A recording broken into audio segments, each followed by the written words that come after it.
Andrew McCart, iFLTV, delighted as always to be joined by the big man himself, Nick Campbell. Nick, see when we're like on the Zoom call, man, you're 6 foot, what, 9? I look bigger than you, 'cause I'm so much closer at the camera. You know that? I like to make people that illusion, do you know what I mean? That I'm not as big as I seem. You like to More make friendly. we guys think that they're big. I like that. That's nice of you. Yeah. Well, the reason why I want to get your opinion on a few things is this Saudi card on February 22nd is an absolutely wonderful card. You know a couple of people on it quite well. Obviously, Joseph Parker, you've been in his camp a good number of times. You know him personally. I guess you consider him as a friend. And obviously, Daniel Dubois, you've done a good few rounds with him as well. So, is there a better person on this planet to talk to about that fight? Probably a couple, but not many. Nah, You're listen, being modest, mate. You're being modest. I think in terms of rounds done, and obviously, like you say, I've been in camp with Joe now for five of his last fights: Opalu, Keane, Joyce, Wilder, Zhang. And I've obviously been in camp with Dubois before, Hergovich and Joshua. So, aye, probably in terms of the rounds I've actually done with these guys, no, there's probably not many people that are better qualified to pass comment on it. Let's talk about it then. You've got Daniel Dubois, who's on a great run of form. Jarrell Miller, Hergovich, Joshua. Um, three fights, three knockouts, spectacular knockouts, three stoppage wins. Then you've got Joseph Parker, five fights. What was he? Five fights in 18 months. Big wins Yeah, against Zhang, big wins against Wilder. So both of these fighters are on form, and it's probably the right time for these two to fight each other because, like I say, they are on form. With that being said, is this a closest 50-50 fight as we can see, or is it leaning towards a fighter for you, or is this a 50-50 fight?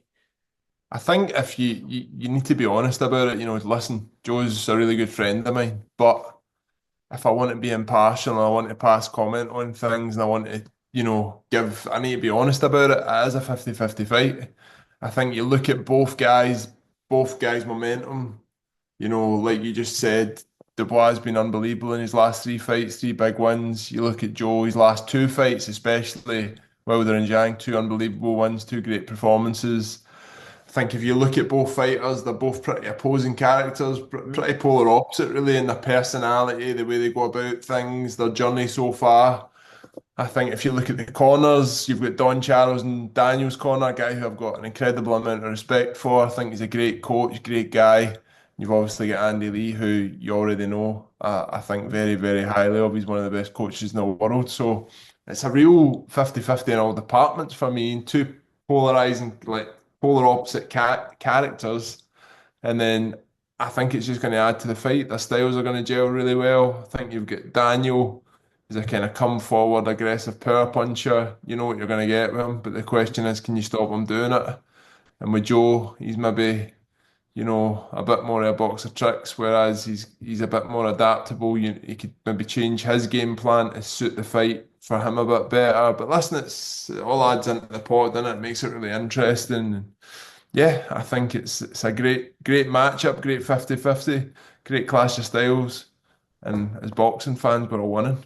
Definitely, definitely, we are winning, especially with this fight. It seems like the heavyweight division now, with all these fights happening in Saudi Arabia and the fights are getting made that we want to see, we're seeing that landscape change a little bit now. Do you know what I mean? We're seeing guys like Daniel Dubois coming at the fold. We've seen Joseph Parker now coming more into the fold. Even heavyweights like Agit Kabayel, who his last two wins out in Saudi have been spectacular. He's fighting Zhilei Zhang on that card as well. So, but sticking on this Dubois fight, now you shared loads and loads and loads of rounds with Daniel Dubois and loads and loads and loads of rounds with Joseph Parker.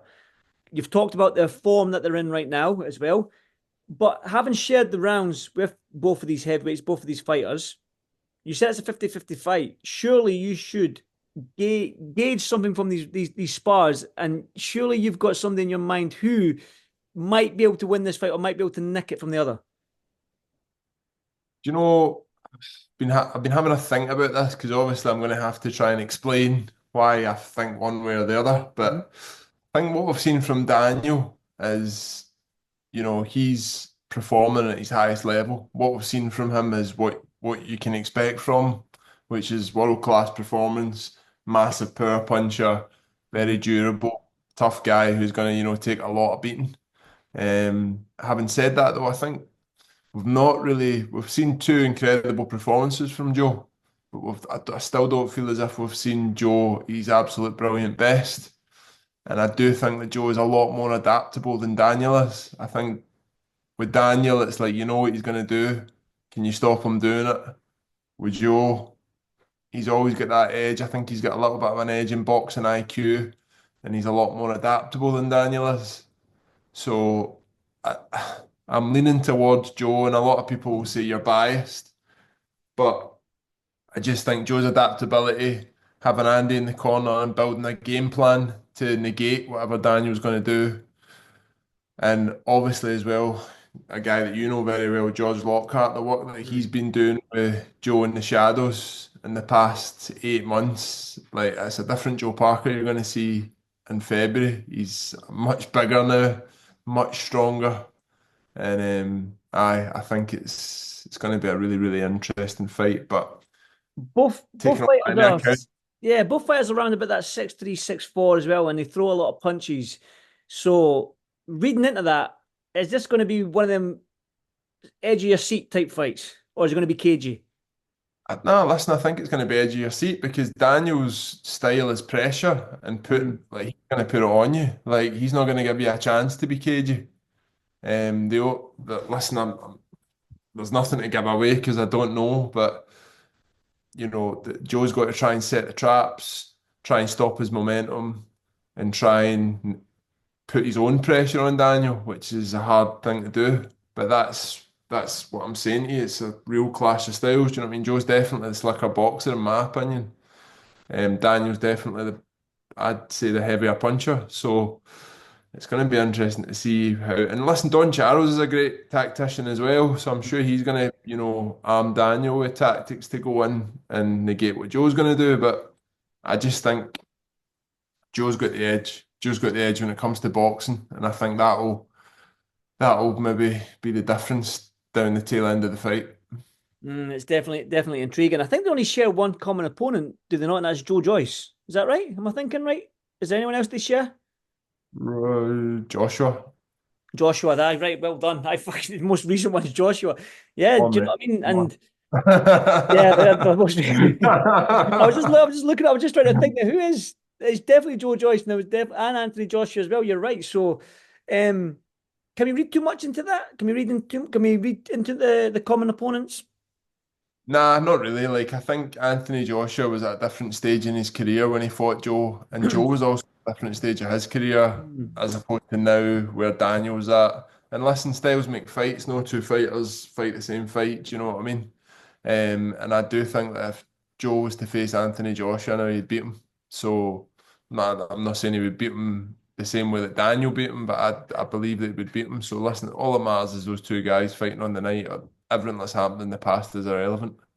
But I do think, it's quite interesting you talk about that because, like I said to you, that they're pretty polar opposite characters. Daniel's always been, trained really hard, very fit from a young age. Joe's kind of came not a different way in the sense that he was obviously boxed high amateur level and stuff like that with New Zealand, the Commonwealth Games and all that. But I think Joe's transition in the last 18 months have really pushed him up to mm. as fit as he can be, as strong as he can be, which is going to be really important against a guy like Daniel Dubois. So I think we can't read too much into the past, and I think the two men you're going to see in February 22nd are going to be very different from anything we've seen before. Definitely, and it's I cannot wait for it. I cannot wait for that at all, man. It's going to be an exciting time. Now, I do want to talk about Fury Usyk rematch, but we'll save that to last. And I'll go down to the Zhang versus Agit Kabayel fight that's on the undercard. Um, I mean, again, like I said to you, the landscape of the heavyweight division has changed over the last 18 months now because we're getting to see the fights that we've been wanting to see. There's no hold-ups, there's no contract negotiations, whatnot, whatever it may be. So Ajit Kabayel, he's always been a good boxer. He was undefeated, maybe not been in the limelight as much, but he's had two solid wins against two very good opponents. He's up against Zhilei Zhang, who always he's never in a dull fight. Now, can Agit Kabayel do what he's done in his last two opponents against somebody like Zhilei Zhang? You know, obviously, you know that I've been in camp with Kabayel. I know him and his team. He's an incredibly fit heavyweight. He's very, very fit. He's probably one of the fittest guys that I've ever been in the gym with in terms of his endurance, Mm. what he was doing in the gym, his conditioning outside of the boxing gym. It's incredible. And I think one of the big question marks over Zhang is his gas tank. So I think it's genuinely going to be a case of can Zhang put it on him? And if he can't put it on him, I don't think he'll be able to live with Kabayel's or Agit's pace and the amount of punch, the punch volume that he's going to throw. And I just think it's going to be a hard night for Zhang if he's not addressed the gas tank issues. And he's an old man now, really, isn't he? When you think of it, he's 40 years old. He's dangerous for the first minute every round, but after that, he kind of fades pretty quickly. So I would be leaning more towards Cabe. I think it's a good fight for him. He's a dangerous, dangerous man. You've seen what he can do if he lands one punch on you. It can be lights out, or you can be getting dropped. So it'd be an interesting fight, but I'm leaning towards Cabell in that one. Kabayel goes to the body a lot for a heavyweight. He probably maybe him and Bacoli, maybe the best body punchers right now in that heavyweight division. Yeah, yeah, yeah. Like I think as well, it's probably that's maybe another factor as well. That kind of drains your gas tank very quickly when you're taking so much punishment at the body. You know what I mean? It's very, very fatiguing. If anybody's not been punched in the ribs before, I can assure you No, it's I could very, vouch for that. No, trust me. very debilitating. So I think that combined with his fitness levels, and he just breaks you down really. He's Mm. not a one-punch knockout artist, but he just throws an incredible amount of punches, and he's always on you. And he's very educated with his pressure, which I think is going to be key against Zhang.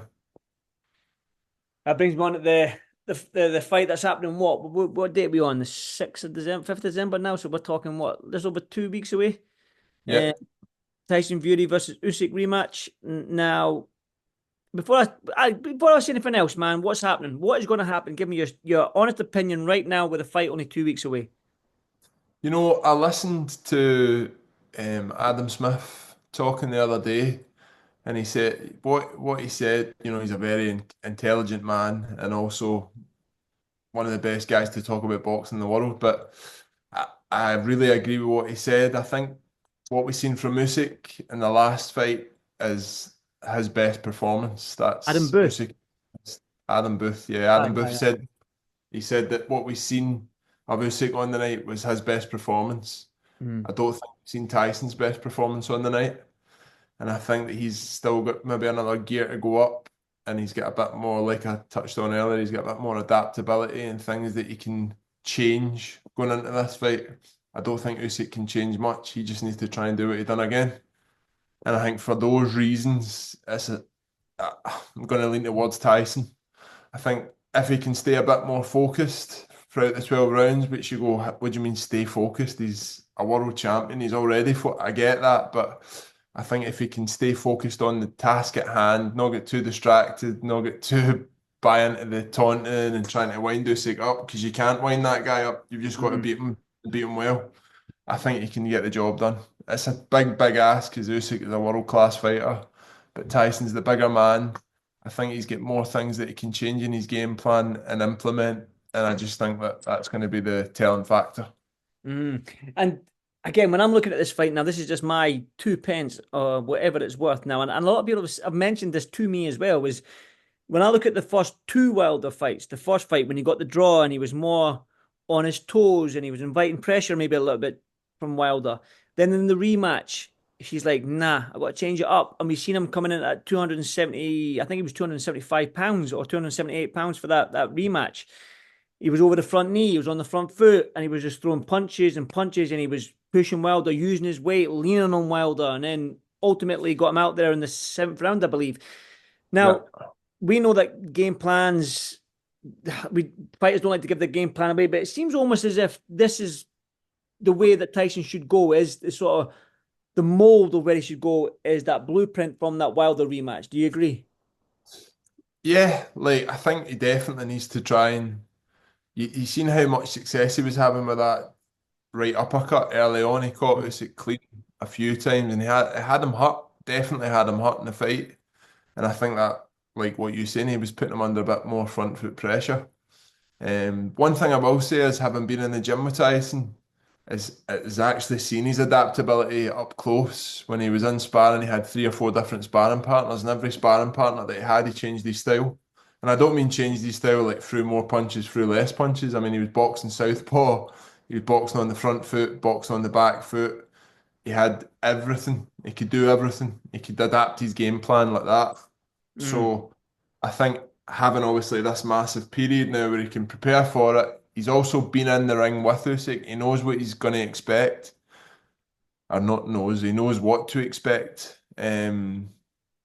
I think that that's going to give him the edge. You've been there, you've done it. You know that you can go 12 rounds with a man, and he probably knows instinctually what he needs to change. So I think you're right. He's going to have to be a lot more physical, box a lot more on the front foot, and be over that front foot a bit more, throwing big eye catching shots and trying to get him out of there. But I do think he's got the adaptability and also just the ability to do that and change it up and go. Mm. Again, just a couple more for me then, Nick. Are you in the boat that win, lose, or draw for Tyson Fury, fight Anthony Joshua next? We all want to see it, don't we? Money talks, man. Money talks. You know what I mean? Listen, everybody's complaining about these Saudi cards now. It's ruining boxing because, but I don't know where on earth they're getting this from because we all complained, Mm. or not personally, but everybody was complaining about the big fights not getting made, and now Exactly. all the big fights are being made because it's the money's there to make it. So listen, I think if there's enough, I think the society that we live in now, you watch that, what's his name, Jake Paul and Mike Aye. Tyson. Tyson. Of course, people are going to tune in and pay per view to watch Anthony Joshua and Tyson Fury win, lose or draw. But listen, hopefully, I'm hoping that Tyson gets the win. I'm backing Tyson. Do you know what I mean? I think Usyk's an incredible fighter. I like him. He's a good guy, but I want Tyson to win, and then I want to see a big British brawl for all the belts, or however many belts are available. Yeah, well, it'll be three of them, I think, because Dubois will Three have of the them, of IBF. course, Aye. Or maybe of course. Joseph Parker. Who knows? He might have the IBF come February 22nd. Who knows? Listen, aye, mate, and on that as well, listen, I respect Daniel and his camp. Don's a great guy, so I know I'm backing Joe, but listen, may the best man win. Do you know what I mean? They're two good fighting men. The camps are two good people, so may the best man win with that. Yeah, I agree. I think Daniel Dubois and Joseph Parker, outside of fighting, are probably two of the nicest guys I've ever met. Don Charles and Andy Lee, outside of fighting, Yep. are two of the nicest guys in boxing as well. So it is a case of may the best man win. It really is. And I hope the best for him. And I can't wait. Hopefully, fingers crossed, I'll be going out to that card because that card looks absolutely tremendous. It's probably the best card I've seen probably ever, if I'm going to be honest with you. It's just an absolutely Four, fantastic card. four world title fights. Aye, Every fight's a main event. Like every fight would sell out an arena. So, aye, you can't really ask for much more as a boxing fan. definitely. Yeah, what's up with you then, Nick? It's been a while since I've spoke to you. So what have you done since the last time I spoke to you? Listen, I'm a wee bit of a transition just now. I'm not too sure what I'm going to be doing going forward, whether I'm going to fight again or not. But listen, never say never. You never know what can happen. But just at the moment, I'm exploring a few different options outside of boxing and seeing where life takes me. But listen, I love the sport, always will, always be a boxing fan. I'll always train. And if I get the opportunity to come on, talk a load of rubbish with yourself, I'll always take that opportunity. Listen, I love sport, do you know what I mean? I love Yeah. boxing especially. So it's nice to get on and talk to another boxing nut like myself about the fights, and who knows, we might be half right about some of the stuff we've said. Well, I'm not. I'm always a. I don't know about that. Listen, Nick. No doubt, I'll probably get you in a couple of weeks. So let's wait until we're close to Fury Usyk, and we'll get your thoughts on it as we come into fight week. We'll definitely do this again as we get closer to that fight. But as always, thank you so much for your time, big man. And yeah, God bless you. And I'll speak to you soon, my man. Andy, God bless. Thank you for having me. Hope everybody enjoys it. See you all soon. Definitely. See you all soon. Thank you, Nick.